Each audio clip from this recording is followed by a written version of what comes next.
Call of Duty Modern Warfare is here again. We're not getting Modern Warfare 4, we're not getting a new franchise name, we're just Modern Warfare. It's 2007 all over again, and I could not be more happy about that fact. But things are not quite the same as they were 12 years ago. Boots on the ground, classic CoD seems to be back, but there's a lot more than just a new, prettier face thrown onto this new Modern Warfare title, and a lot has changed in the way that it plays and feels, and I'm not sure how much I'm into it.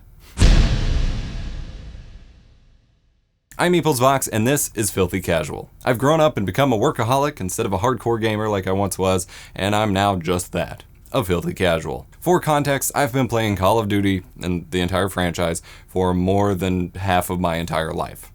I've played just about every title in the franchise. Call of Duty 1 and United Offensive on PC, Call of Duty 2 on PC, Xbox, and even the PS2 copy no one remembers. I skipped 3 on 360, it seemed odd. Call of Duty 4 changed my life. It was one of the pivotal games into getting me through high school and starting my YouTube career. PS3, 360, PS4, remastered PC, some pro mod. I have more hours into that game than I ever want to know. World at War was fun for a short while. I have a lot of nostalgia for it, especially for CNanner's videos on YouTube. Black Ops 1 is also one of my favorites. Hell, I've played Call of Duty on the DS and the Wii. The only others that I didn't really play was Ghosts, which I got the collector's edition for like $5 of, but booted into a single match and never played again, and Infinite. I bought Infinite just for Modern Warfare Remastered, and again, I played one match and never returned. I didn't enjoy Modern Warfare 2 a ton due to the sheer chaos of it, but I've put a ton of time into IW4X, the mod for PC, over the past couple of years. The classic CoD experience of Call of Duty 2, Call of Duty 4, and Black Ops 1 are near and dear to my heart, and are still the games that I go back and play even today, so I was pretty nervous to see that they were completely rebooting Modern Warfare and change it a lot. I wound up putting a ridiculous amount of hours into the PS4 2 vs 2 alpha for Modern Warfare this past weekend, for me at least. Something like 10 hours total maybe 12? I was hooked, though first impressions were not good. Looks like there was some sort of bug that PS4s could experience a significant amount of input lag unless rebooted after installing the alpha, so that combined with the heavier physics and slower aiming made it feel like I was playing Killzone. Not in a good way.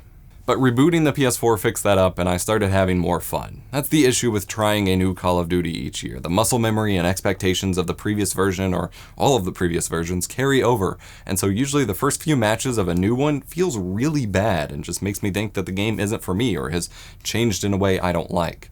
Until I start doing well, and then I start to get it. Overall, having finished out the alpha weekend, I am cautiously optimistic for what Modern Warfare will bring to the table come launch, but I still have some concerns. This weekend I played on my PS4 Pro at 4K on my Dell UP2718Q monitor and regularly switched between the controller and mouse and keyboard. Yeah, the alpha natively supported mouse and keyboard. I made a whole video on it, and that's really awesome to see. Options for it were non-existent, but Infinity Ward has said that they'll be fleshing that out before launch. There's indicators as to which input device players are using, and people keep suggesting that the game will separate mouse and keyboard and controller players, though this has not been confirmed and did not happen in the alpha, and you can switch on the fly. But honestly, as someone who's primarily played Call of Duty on console but is mainly a PC gamer now and has been for a long time, I don't think it'll matter much. Personally, I was able to keep up just fine with both control schemes, and I didn't initially have a huge advantage with mouse and keyboard, especially since aim assist seemed to turn off on the mouse, though that could change as I get more used to the actual game over time. The alpha focused entirely on Modern Warfare's new Gunfight 2 vs 2 mode. This is a spin on a couple different modes the series has presented before, and it's quite interesting. 2 teams of 2 are set in almost a dance of sorts in a very close quarters map design where every little mistake or poor movement choice punishes you dearly. You only have one other teammate, so if you rush in and die or get insta-sniped from spawn, your teammate is pretty well screwed. Or if you're like me and keep getting teammates that drop out. Oh, am I? That's what keeps happening. I don't have a teammate. That is the way. Sit down. It sucks. Communication and caution are extremely important here. I had the best time in this mode playing with my community manager Iceorb. I'll have his Twitch and YouTube linked in the description below, instead of, playing solo. This kind of slower, more tactical mode is typically not for me, but I did enjoy it. The quick rounds means that there's always action and it's super easy to get cool clips for videos like these. I will say, however, that the round-winning kill cam at the end of every single round in a 1st to 6 makes the match take easily twice as long as it should. It's obnoxious, it's unnecessary. Either you were in the gunfight itself, or you were dead and spectating it in most cases, so it doesn't even really serve a purpose. Along with the 1v1 cage match or face-off influence, Gunfight also takes elements from Gun Game from older CS and Call of Duty titles. Every 2 rounds, the guns, attachments, and equipment that you spawn with changes, though it's the same for all 4 players in the match, changing up the pace of the battle. This sort of gives you a quick way to learn and try many of the different gun combinations in the game, but it doesn't really give you that much time to get good with them. Plenty of my favorite weapons that I wanted to use, such as the M4A1 or the MP5, I would just get taken out instantly and would not really get to feel what they were like. Other rounds, like with the pistols, I felt useless with, and they were almost always a loss for my team. But this also influences the dance aspect. When we knew we were at a disadvantage, such as with the pistols, instead of forcing a bad shootout that we would lose, we were focused on sneaking around the map, leveraging our equipment, stuns, grenades, stims, throwing knives, bouncing betties, etc., and tried to expose ourselves as little as possible. We also frequently got stuck in a 5-point versus 5-point final round, where the final gun was always changed to the awful 2-stop shotgun. They're up. Yep. They're about to flank both of them. I can't play this gun, I said. That thing is just stop. Also, the spawns in this mode were a tad frustrating. You're both behind cover, but also super exposed. Either player just has to sidestep to start taking pot shots at the other, and too many rounds went to waste by being insta-killed before I could even get anywhere. But I don't think the mode and map design would really work without that, however. On the final day in the alpha test, they introduced one new map, which I liked it a lot, and a variant called Gunfight OSP, or On-Site Procurement. Instead of spawning with rotating loadouts, it spawned with no weapons, and you had to pick up guns and equipment off the ground or walls. This drastically changed the pace and rhythm of the game, but between the main good guns being exactly halfway at the line in the map and the sheer punishment of having the wrong decisions made compared to the enemy team, it was far more of a frustrating experience every time. Do you hang back, use your pistols and one gun you can maybe grab between you two and try to take them out before they pick up the full auto weapon in the middle and blow you away? Or do you rush straight for the full auto weapon and get one-shotted by their shotgun because somehow the enemy got their gun and still got to that one at the same time as you? I didn't enjoy it at all. And the pickup mechanic was super slow and finicky, leading me to die way more often than I should have, just trying to pick up a weapon. But that mode is clearly not my thing, whereas it might be awesome for others. Things that did cause problem for me, though, were traditional Call of Duty problems. Head glitching, or the scenario where I can only see the top of someone's head, or even just their name tag, above a wall or corner, and can't hit them, yet they can fully see and shoot me no problem, for example, was rampant throughout the maps in this 2v2 test run, but also seemingly encouraged. Lots of spots designed for you to hop up on and shoot your enemies where the other player cannot see more than your head. Lots of stairs where you can't see anything but the enemy's name tags, but they can shoot you. That got frustrating real fast, and in a mode like the 2v2, it will quickly stop me from returning to it. Speaking of 2v2 specific concerns, the name tags in the first place were obnoxious. Sometimes it felt like they obscured my view of the player's head, and others it felt like I was getting sniped by enemies blind firing when they saw my name tag instead of me. I felt like that doesn't belong in this more tactical mode at all. And I still have no real idea how bullet penetration works in this game. Caliber of bullet may affect this, the gun itself may affect this, even the spot where your shot lands relative to the edge of a surface may affect this. Sometimes it seems like there's just no penetration at all, sometimes some objects like water barrels can be completely shot through, and sometimes it seems like you only have to shoot through the top of this edge of the surface in order to get bullet penetration. And then other times I get a completely random wallbang and have no idea why it worked. Yours the last. Fight or die. Nice. Might be on stairs that you're looking at. I don't know. Shh. Yeah, I think that was... Oh, you just saw him. Yep. Wow. Well, now we know what you can shoot through. No, they don't.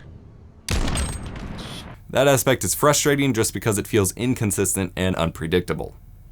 Side note, I discovered in my last couple matches that there is some sort of full-on assassination animation straight out of Halo Reach. I have no clue how to trigger this, as I have meleeed people in the back without it happening, and I ran out of time to find out, but it's interesting regardless.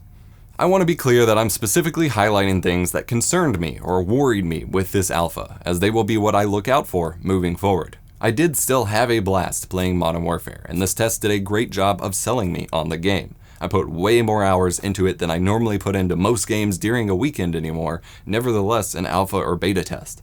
I'm very excited for this release now. It does feel quite a bit different than what I'm used to from Call of Duty, and I didn't expect to like that fact. As mentioned, I'm very in the Call of Duty 4 arcadey, fast-paced action camp, so a slower and heavier game just doesn't seem like what I want. And I don't know that the new Modern Warfare experience will fully replace that classic experience for me, especially with so many options like Battalion 1944, Splitgate, and just going back to other, older Call of Duties or the IW4X mod are competing for my attention, along with completely unrelated games like Apex Legends. But I'm still looking forward to giving it a fair shot. The new weight to everything, the momentum, it all feels very good, even if it's different. It feels solid, visceral, but the controls are still tight and responsive. Map design is pretty solid too. I'm kind of concerned that seemingly a lot of time and effort went into designing this specific mode, as if it's the game's leading gimmick though. Call of Duty has had a problem of leveraging verticality and advanced mobility to make maps smaller and smaller and smaller, or filling bigger maps with tight corridors instead of open spaces over the years, when I do prefer to see some of the bigger maps sometimes. So to see so much focus being put on this tiny 2v2 mode does worry me. I still want enjoyable TDM and domination and etc. modes as well, especially when they have some crazy 50 versus 50 mode coming too. But I'll remain cautiously optimistic for now, as these pseudo-hardcore TDM mode and the headquarter modes that Drifter and Hutch have been posting recently, they do look really good. For 2v2, the map design is great. It's simple and reminiscent of Call of Duty 4 maps, but you find more to them the more you play. There's 3 lanes, but lots of verticality, lots of options for moving between the lanes, and even spots to hide in these tiny-ass maps, environmental elements, and so on. I really enjoyed my time with these maps, even if the map set in the woods tanked the frame rate for some reason and made it very hard to see enemies. Sound design in this game is also phenomenal overall. I feel enemy footsteps are a little, actually super quiet. They're very quiet in any of the headphone mixes, and I'd love some more granular control over that, but the overall soundscape sounds amazing. The guns, the explosions, the equipment, you know what's going on where, and I love it. Sound design is getting so good in games. There are standout examples like Overwatch, Rainbow Six Siege, and now this. Honestly, it makes me sad to go back to Apex Legends, where the sound mix is so inconsistent and awful. Winning a game in Modern Warfare starts the subtle tune that sounds similar to the instantly recognizable Nazi zombie sound that just makes it feel good. And hell, even the menu navigation and selection sounds are super satisfying. It's hard to describe what that sound even sounds like, but I just want everything I do on the computer to have that sound effect. It's amazing.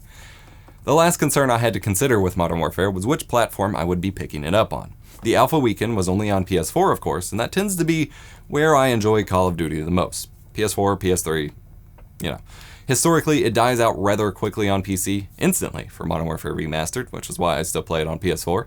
I picked up Black Ops 4 mainly on PC and never really touched the PS4 copy I have, but the PC copy got super sweaty tryhard really quickly and then started to die off. I've owned many of the previous Call of Duties, 7th gen and up, on virtually every platform they came out on, just to be able to play with all the different people and experience it differently and follow the player base, but I don't want to have to keep throwing all this money at a game that I spend like 5 hours on each platform, other than whatever becomes the main, so I'm trying to avoid that here.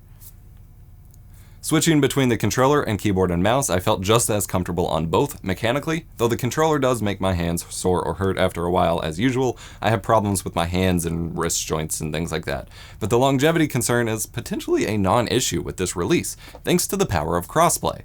As long as there is normal crossplay matchmaking, then even if the PC-only community dies out, which is inherently less likely as a result of all of this, I can still find matches and play with my console buddies. And 120 Hz is something that is hard to say no to. And if I just wanted to, for some reason, I could still play with the DualShock 4 on PC, but I won't. Buying it on PC is probably the way to go if crossplay means not losing the player base super quickly.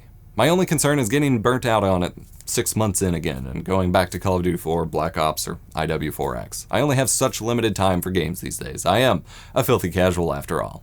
That's it from me. Thanks for watching today's gaming video. I'd love to hear your thoughts on Call of Duty's latest experience in the comments down below. While you're down there, hit the like button, subscribe, and come check us out on Floatplane, where you can get early access to videos on all of my channels, that is, and behind the scenes content, things like that. I'm EposVox, and I will see you in the next episode of Filthy Casual.